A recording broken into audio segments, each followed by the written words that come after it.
tell us about your data, right? I mean, Starwood runs on data. And how do you manage data? And then really it does results into customer satisfaction? I mean, at the end of the day. No, in fact, I think I'm going to be taking the flip side because everyone has been talking about creativity. I do agree that yes, creativity, too much of data crunching can affect creativity, but then I think the time has come when we need to start looking at a convergence between how we use data and how we utilize that in terms of creativity, right? Now, from a Starwood perspective, we are actually now converging creativity, data, and technology as well. So if you talk about it, talk about the SPG app. I don't know how many of you are the SPG members out here. Okay, great. Yeah, so we're kind of using a lot of data facts that how were the people researching us, consuming us, how were they interacting and holding conversations with us. So we came up with the app. Now what we're doing is we got creative about it, where we said let's use this app through the various data reference points that we had and say let's make it like an SPG keyless check-in. So that's really taking the data points, taking the technology and kind of using it to become more creative. Apart from this, I think there are a lot of things. So like a digital marketer, I look at a lot of data points such as your programmatic buying, I need to do retargeting, etc. But can I do this in isolation if I don't have a dynamic creative to do that? So how am I going to get the consumer if I just show them like a one stylo ad which kind of resonates on all platforms? So from my perspective, I think where Starwood comes in, we're doing a lot of storytelling because we have brands, distinctive brands.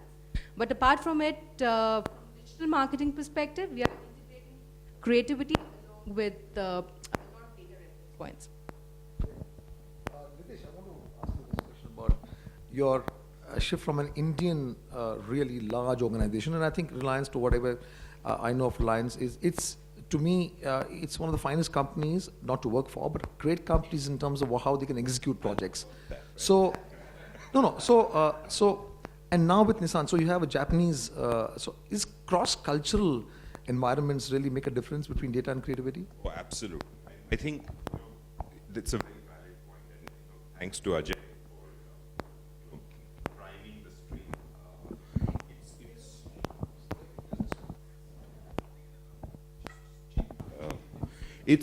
It's about our upbringing. So let's look at the human brain, and this is also about what Yatish talked about, which was what's our upbringing, how do we look at our education system. Let's look at the human brain. I look at the human brain as a computer, okay? And if you look at the computer, there's a CPU and there's storage. So CPU is the part which is processing, and then there's storage. The human brain roughly has about 100 billion neurons, okay, which make about 20,000 connections. So that gives it storage. So what does that translate into in terms of to put it in perspective, it translates into about 2.5 petabytes of information, which, if you put it in perspective, is about 300 million hours of TV entertainment, which is about 300 years of TV play. Okay, so that's the kind of stuff we have in our brain. Okay, now it's about how do we use it. So we talked about a CPU and the storage. With a lot of data, all of us are sucking data as a human being. But the more data you get, the more analytical the brain becomes. So what you're doing is you're storing a lot more in your brain, which is reducing your analytical powers, while you believe your CPU is working faster. So how does that work from a cultural perspective? If you look at the way we brought up as Indians, we're so used to speaking, crosstalks. And when we're doing a lot of crosstalks, as an Indian, you're analyzing every single conversation in a room or a bus or a train. While if you look at the Japs, or if you look at the Americans, if you talk to an American, if he sees crosstalk, he's going to tell the other guy, hey, just hang on, right? Let me finish this conversation. With the Japanese, he will die. He will actually die because he's not able to analyze. How does that translate? Sorry? Right. My boss is French. So if you were to look at how this kind of works and pans out, Um, One is, what we're doing is we've got a data overload, which is, to an extent, data is great, but how does it help people think creatively? The more data you start absorbing, the more analytical you become, and the more you start depending on it, you start criticizing it yourself, right? And because of that, you're never going to be able to elaborate on the idea. So if you look at the whole creative process, you have the entire process of the discovery, which is based on your domain expertise. You then move that to incubation. Looking at what you have in terms of your data, you start incubating that idea yourself. Then you have the aha moment, okay, which is the eureka moment in your brain, which needs to be moved to a moment of elaborating. Okay, so first you need to evaluate. When you evaluate, you start criticizing the idea, and many a times you start criticizing your own idea, which does not even fruition to the implementation. The last stage is the elaborate, which is how do we elaborate on the idea? How do you can have a great idea, but how do you execute it? So, Edison talked about a 1% inspiration, 99% perspiration. So it's all about how do we use that idea and crystallize it and fruition into an execution plan, is what one needs to do in terms of cross-functional teams. That's how a Nissan does it, for example. So what we do is we have a cross-functional team which has the thinkers, we have the doers, we have the guys who execute, and they come from all different streams. So it's not necessarily that the production guy is only going to be thinking production. But the only problem that happens cross-culture is this is happening across geographies. So we're sitting in India, we have a reporting relationship, let's say, with someone in Switzerland who does not have a viewpoint or he does not have an understanding of this topography. So by the time you've oriented him, he's probably moved somewhere else. So the decision making becomes very slow. Also, there's a data overload and there are too many layers and there's a huge matrix organization which doesn't allow ideas to get into execution, because everyone's trying to criticize ideas, everyone's trying to kind of, shoot down these ideas. While if you relate it back to Indian companies, you're very much focused on what you're doing in India. You tend to, and at least whether it was a Reliance or it was a Videocon, you tend to say, okay, try it out, okay? It all depends on how do you empower your teams. If you empower your teams and allow them to make mistakes, okay, they're going to get that much more empowered. They're going to be able to take things and move things off the ground. I'll give you an example both in the Japanese context and the Indian context. So way back when I was selling televisions at Videocon, we had a brand called Akai. And Akai came out with a very novel idea of an exchange trade-in offer, which has now become universal. Ajay would probably know because he was servicing the account at that time. We had everyone who was looking at exchange offers. This was also the time that the stock market had crashed. This was about 96, 97, so there was a crash. And no one was investing in the disposable income had kind of shrunk, and everyone was putting money in fixed deposits because it was giving a yield of about 8.5%, 9%. We thought of an idea saying, why don't we borrow from consumers, right? And use that as working capital, because ultimately, normally we would borrow from a bank. So here we borrowed from a consumer, and this was an idea which came out. There was no data to say how is the consumer going to react to it.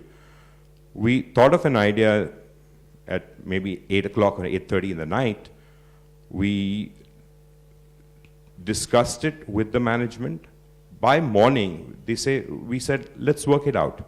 So we launched an ad. This was IBNW, which launched an ad which had very simple steps. So to that, I kind of agree with Drayton Burt saying keep things very simple. We explained to the consumer how the thing works. And it was huge because we had a 25% market share jump because of this, and it was about creating something called the money back scheme. So you buy a TV, you get a bond along with your television, and after 5.5 years, you get your entire money back. And how does it work? Rather than keeping your money in the bank, give it to Videocon. After 5.5 years, you get the money back, and you still get to keep the TV. Now, had this worked in a multinational concept, this would have never worked because we would have only started doing a lot of analysis, historical, predictive analysis, and it would have never seen the light of day. Coming back to Nissan, we had launched an SUV, which is the Terrano, and there was nothing different in it. It was a cross-batch product, which was the Renault Duster. And we came out and someone from our team said, I want to use social and digital medium. And we used Ajay's team to create the entire campaign where we went on Twitter and do a lot of social and digital. The result of it, and we wanted to measure the impact. So we didn't use any other medium. And we did a pre-launch campaign which finally yielded into 7,000 bookings at a cost which was 1/4 the cost of acquisition of that of a normal launch. So cross cultures, it makes a tremendous difference in terms of how do you react. In summary, I would just say you just need to empower your teams and get them to encourage them to make mistakes, get them to keep on experimenting. So this culture about empowering people could be more on MNCs than Indian companies. Of course, some Indian companies are now getting there. For example, Godrej, Marico. So while what you're saying is true for large manufacturing companies, large IT companies, to the youngsters, especially so to Ramit and to Sanjay. Sanjay can take it first. How is Marico? You guys are doing something very different in the last 4 or 5 years. Is it because now Harsh feels that he's going to catch up stage? Or is it because you've got some new guys who are completely from a different backgrounds who said, we got to create a new innovation culture? So what is you doing something differently? And how is the youth that you're targeting who's thinking very differently from Nitish, what Nitish is doing and what she's doing? So I think the first piece is to ask the right question, like the previous speaker spoke about. So we said that if you look at today, the amount of data that exists is phenomenal, right? It's only increasing. And at the same time, if you look at the amount of creativity, that's also going through the roof. So the question we ask ourselves is that not is data killing creativity, but how is data cultivating creativity? And the second you ask that question, the way you look at data is very different. So the way we look at data is that data is knowledge and intelligence, and creativity is the solution. So even this short conversation that we had, I think everybody agrees that they're synergistic, and if you use data well, you can be extremely creative. So I think one is that element. The second piece is what you just mentioned, which is, the whole conversation is, are you left-brained or right-brained? And the term we use is whole-brained. And sometimes you get individuals who have both faculties working really well. Sometimes you can create teams, that have a great synergistic balance of... Sorry. Sometimes you can just create a team that is, both left-brained and right-brained, and the kind of solutions they come up with are completely different. What works for us is that we've always been very data rich. So if you were to look at any FMCG company, the amount of information that they have is just phenomenal. But the data always existed in silos. And what big data and what analytics has done over the last 3 to 4 years is that all these diverse sets can now talk to each other. And because they can talk to each other, the kind of ROI or the kind of input-output correlation you can get is significantly better. So first, what used to happen was that most of the data or measurement was for incremental measures. So any FMCG marketer would say awareness is going up, but they could not tell you whether sales were going up. But today you have data that allows you to say sales is going up. So I think we live in a world where data is being used to cultivate creativity, and as long as you can have the right culture and the right set of teams, then you can really use that to foster innovation. And one of the encouraging things that we've seen from the people that we're recruiting now from B School, or even the guys who come and do the summer internship with us, who basically have no experience, is that they are so familiar with large pools of data in diverse sets that when they look at data in this manner, they're not confused. So I think he can talk about it, but if you look at the number of apps these guys use and the intelligent way in which they can use the apps so that they get maximum benefit out of it, The second, when they look at marketing data, it just becomes very, very easy for them to do that. Yeah, I tend to agree in most parts, but let's just. So I spent about 10, 12 years in advertising before I actually became a marketer. I went to the other side, and my biggest nightmare used to be to take a document to a creative director which had data in it, because I would then be the boring guy, the unsmart guy, the guy who didn't know what he was talking about, and data had no meaning. And there's fairly real stuff, so you'd make all the effort in the world to keep data out of a creative director's life. And then I went over to broadcast to launch Colors, and my first experience, most of the programming we set up in Colors to start with worked. But one show didn't work, and I remember very distinctly that at 11 at night one day, one young prodigy, now creative genius in the television world called me. And she was distraught because her show wasn't working. And she said, I need to know something desperately. And I said, tell me. And she said, I need to know what cities are not watching my show. And I want to know what audiences are not watching my show. And she wanted hard data. So I opened my computer, dug out some data, gave it to her. 2 days later, I asked her what she did with it, and she said, I introduced a couple of characters that will change everything based on the data that you gave me. And willy-nilly the show turned around. And it was my first experience of dealing with a new generation of young people who actually want their products or their creativity to succeed in the marketplace. I know in McDonald's there were umpteen times when we would be developing products, and young product engineers, food people who were developing recipes would ask crazy questions about data because they wanted to know exactly who's going to buy the burger. They didn't want to just create a burger. They wanted to know who was going to create the burger, how many people think prototype A was too spicy, etc., etc., etc. And these were truly creative people. They were chefs in their own right, but they were chasing data. And then, of course, Zomato, which is this phenomenal, experience, a company where the average age of the company was 22 years old, and the conversations we would have would be phenomenal. So, for example, one philosophy was we won't spam our customers, and I evangelized that philosophy. So there would be intense discussions around who this notification will go to, and it should go only to the right people. So I just think that he's right. It's what question you're asking, and the world's changing, and too much data is a bad thing. I can't handle it myself. It may be the antithesis of creativity, etc., etc., etc. So But, are the youngsters between 17 and 21 really lapping up a communication with Zomato, for example, all these apps and all this creative communication? Are they lapping it up, or are they still just really looking at likes, etc.? I mean, are they really lapping it up? Do they have the knowledge? Do they? Likes is like obsolete. It's like 1960 Exactly. or something in this generation. Exactly. Nobody talks about likes anymore. Exactly. The real world is very real, and No, between 17 and 21. yeah, they're lapping it up. And the truth is, they're very, very, very particular about what they want. And the guys who are creating for them, strangely enough, understand how particular they are. So they're not just creating for anybody. They're very clear about what they're creating for, who they're creating for, and why they're creating. And to a large extent, data is the backbone of creativity in many of these younger organizations that I've seen in the last few years. And I think that that's not a bad trend. I mean, if we can learn to use data in the right amount of data and for the right things, and Aditi will bear me out on this because the whole loyalty program and everything that these guys do runs on what you need to know about who. I mean, why should everybody get everything all the time? It just doesn't make sense. And young people intuitively get it these days. I mean, some of us didn't when we were growing up. So I think data can well be the backbone for, we used to say, creative briefs need to be sharp. They can actually sharpen some of these creative briefs. And I have a feeling advertising will be changing as well. And, a lot of young creative directors will be saying, I need my advertising working. So Shumantro, you're the only kind of agency.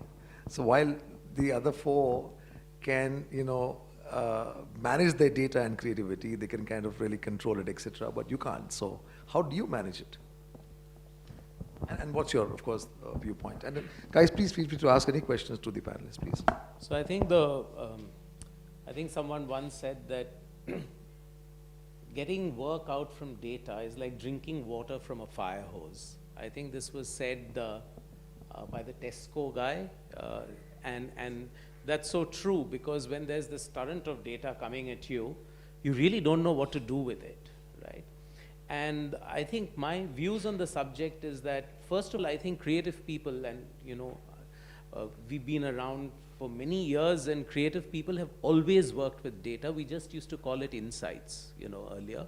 And, we used to look for consumer insights. And I remember the link document that we used to work in at Lintas had, we had to put in a lot of stuff about customers and what we want to say and who they are like. And somewhere mathematics entered into the picture and statistics entered into the picture. And then, for English graduates like me, it created a lot of chaos. But I think one of the things that's happened is that the creative people and the creative industry itself is changing. And the example that you gave about the TV program and data driving creative, I see a lot of that happening now.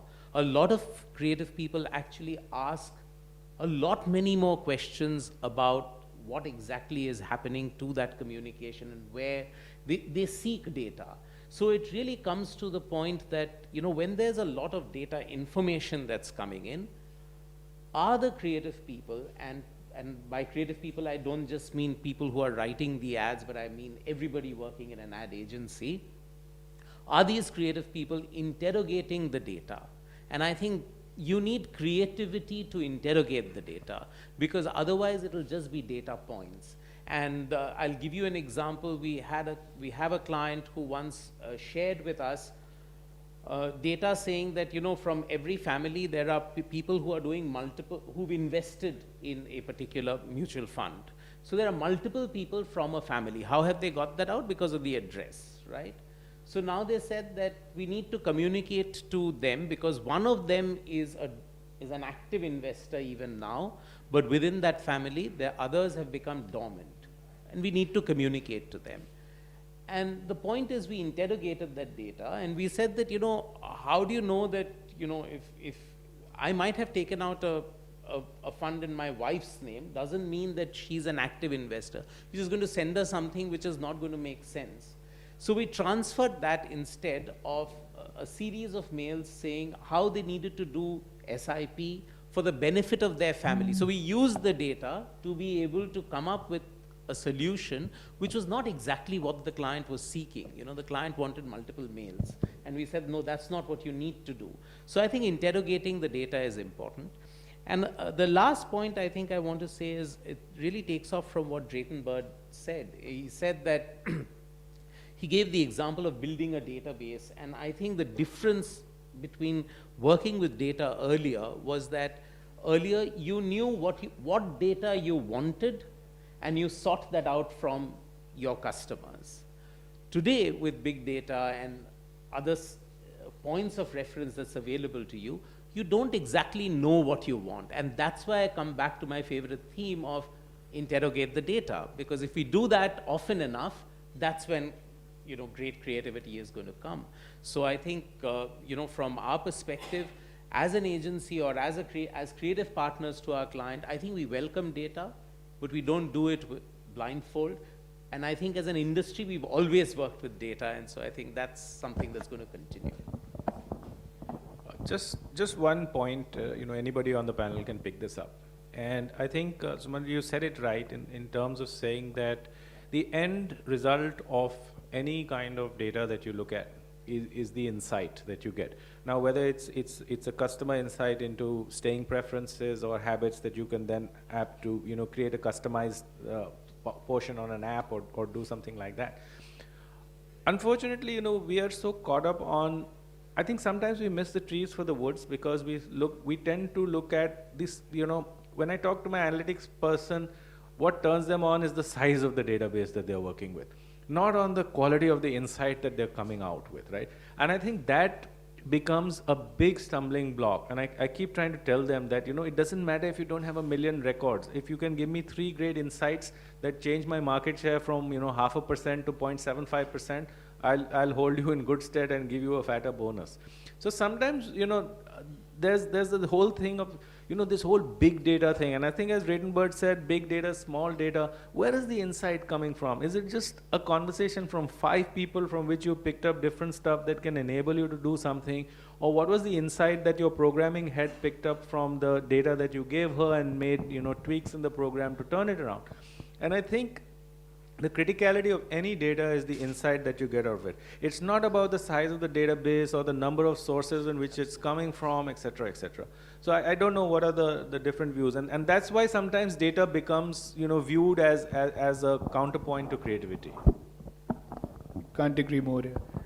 Excel sheets, big graphs, fancy looking presentations. I think they're the antithesis of creativity, actually. I mean, just pumping lots of data is, we love doing it in boardrooms and conferences and meetings, but frankly, it leads to nothing. I think in many ways, the trick is finding the right data, channelizing it to the right person, and hopefully data that makes sense and is actionable.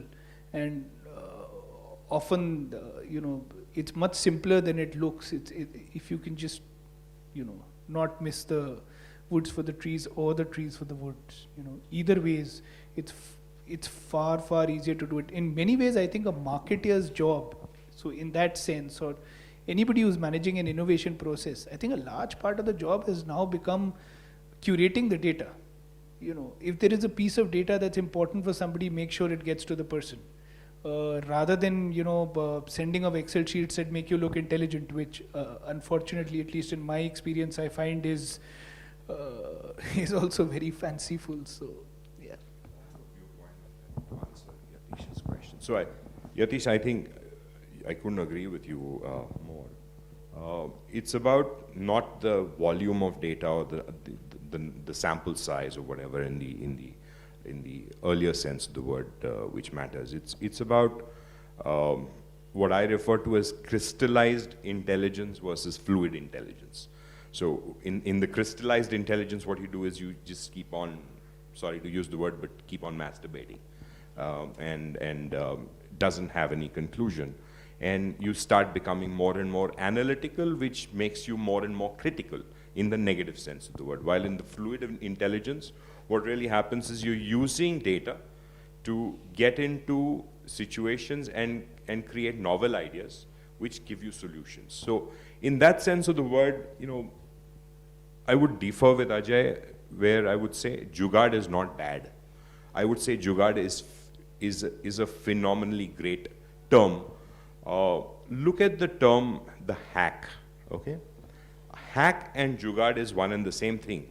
But hack is looked at positively. Jugaad, I'm sorry to say, we are the ones who have made it look bad. If there is a methodology that is created on jugaad, I think it works wonderfully. Because the word frugal innovation doesn't work for me. I think most companies that are profitable have always been frugal, because they would put in the least amount of resources to make sure that you get better innovations. I think the example I would say in the automobile world is Tesla Motors. I would say Tesla is a brand which I would say would be far bigger than Apple. Look at the man who's running that company, Elon Musk. I mean, he's a space scientist who doesn't use too much of data, but he's come out with a very simple concept on how does he market his car. So he's got an electric car which looks wonderful. He's got a great selling pitch. So he has a commercial, which again he claims is not work based on data. So he's compared refueling an Audi and the time it takes to tank up an Audi versus the time it takes to give you a full charge on a Tesla. And he's done it very simply. So with Tesla Motors, the minute you buy a Tesla car, you can charge it free of cost at any of the Tesla centers, okay? But that takes you 4 hours or 5 hours. If you want a quick change, what he does is, at a cost, he just replaces the batteries. So you get into a Tesla center, at the time it takes to tank up an Audi, at half the time, he changes the batteries, and you're ready to go another 400 kilometers. So he's done something which is very innovative, very creative, and I don't know how much of data he's used in that. So data is good. So coming back into the retail world, what we've learned, and thanks to a lot of data interpretations at Reliance, it's about how do you typecast consumers into patterns. So rather than going one-on-one, you typecast consumers based on VALs, which is values and lifestyle, and you then run your marketing programs based on those patterns, and that works wonderfully well. And therefore, you don't have to really take big data. You just need to take valid data. There are people who are going to be turned on by the gymnastics they can do with data, and there's a role for them, right? But if you're going to charge them with the role of generating insights, they're probably never going to be able to do it, because their whole turn on is how much data there is and what they can do with it. And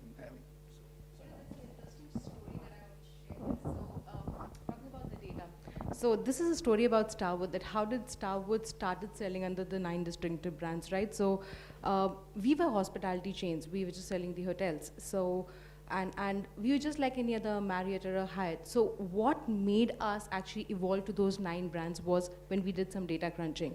That why are travelers traveling? In the sense, how everyone travels for work, we know. They travel for leisure.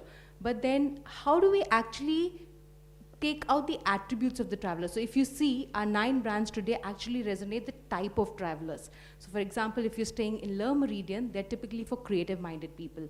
If you stay in Westin, they're actually for people who are very fitness-free. So all this evolution actually came up when we did some data crunching. This was done some years back, a lot of years back, in fact. But then this all came up with some insights from the data crunching that we did. So it was a very creative and a different way of looking how do we segment our audience and how do we build brands, hospitality brands out of it. So that's very interesting, because Taj spent, I think, millions of dollars trying to change the entire rebranding, and they didn't succeed at all. I mean, they were exactly in the same back to square one. I mean, to try to do all this whole thing about Taj. So are you sure that you guys, this is a customer feedback? That Western means fitness, yes, and Le Méridien means creativity. I stayed in Le Méridien in Bangalore, and I see a lot of people who are nothing but creative. They're not creative at all. But maybe you're right. So, but this is very interesting. We must take this offline, actually. Yeah.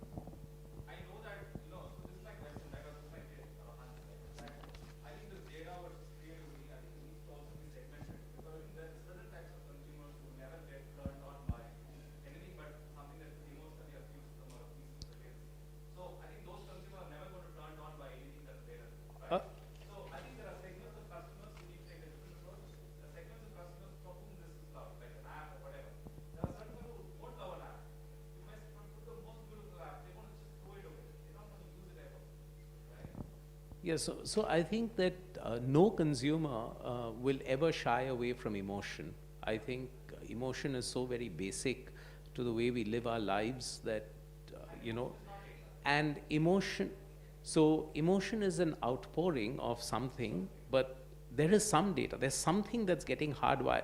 I mean, our brains finally are neurons, I mean, there is data that's flowing in.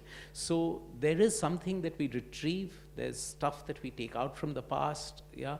There's a jolly good reason, for example, why when Ajay spoke and he talked about, this entire cyclical thing that keeps happening, right? So we don't want to listen to news stories, is what he said. We just want it to be told in a way that's relevant to today's context.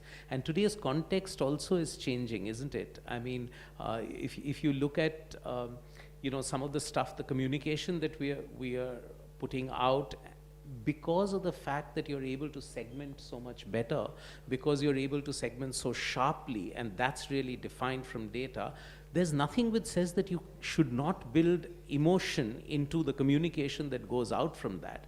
But finally, at the end of it, it is still based on more and more data that we are having, which actually makes it more and more sharp focused. So your question, which is that, are there two different types of customers, one who gets turned on by data and another who gets turned on by emotion? I would tend to disagree a bit, because I think that everybody gets turned on by emotion. It's how beautifully you take data to turn on that emotion. So in the case of Starboard, for example, they did manage to come up with, you know, I would never stay in a Western because I'm not a fitness freak, and I should be staying not in 4 Points but in Le Méridien. But, you know, that's like really fantastic, right? So that's really my answer to you.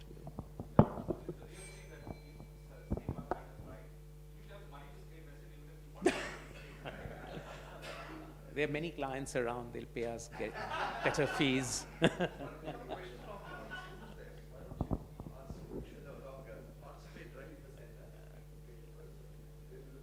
are you practicing the question? You should ask the question. What comes to your mind? So I agree that data but I just have a basic question that data you said would be used for creativity, but as per my perspective is, if you go by data, you just go cyclical and you just go by trends, or you would just go by what is the past trends, and you won't really bring out the creativity in you.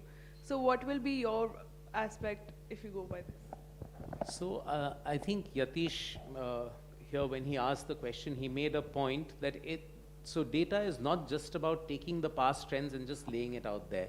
The point that I was also mentioning earlier, which is interrogate the data. When Ajay spoke earlier, he talked about, you remember the group that made the maximum money? They questioned the question, right? So the point is that finally at the end of the day, it's not a cut paste that, you know, I've done this is what worked earlier and that's what's going to work. There's so many things which are changing. Environment changes around us. So all those are factors that all those are data points that have to be factored in. It's not just about behavior, and that's where big data comes in.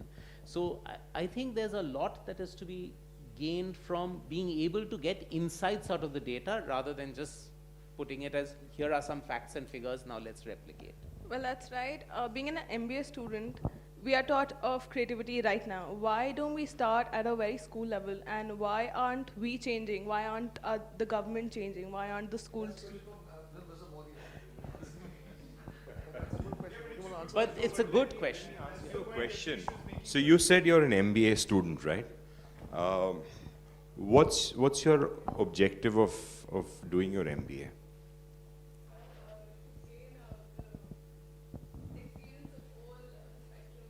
So that's for the institute. At the end of it, what is your objective? You'll gain a spectrum of everything, right? And then? Maybe just do something very different than, for me. Get a better husband. So are you willing to work on a model? Okay, sorry. which, So they're saying interesting insight. He's saying it's for the money. I need more money. for the higher money, right? salaries, yeah. So let me ask you, and she said creativity. So Ajay talked about a little kumbhathon, right? Where there are a group of people who are doing something in Nasik. Would you sacrifice an on-campus placement to monetize this idea and build an enterprise in it? There's no money in that. Sure. No, you could be the one who'll monetize it. See, what I believe is you should match your passion with your potential. Probably I don't have that potential to go for that kind of an idea. I have a different potential where I can make money at the same time and probably satisfy my own passion. So why should I go for something? Probably. Yeah. See, if I have an Audi standing at my house, obviously I'll go for that idea. But if I aspire for one, I have to own it. So I'm not good for that. Yeah, this is simple data, I think. This is the 10 commandments which Bert spoke about. Interesting. So anyone from there? Yeah, sure. Okay, any last questions? Because we have to end this lunch, and then we got 2 more sessions. Guys, thank you very much. Difficult subject, but very, I want to talk to you offline about your fitness thing. But thank you so much, guys. Thank you so much.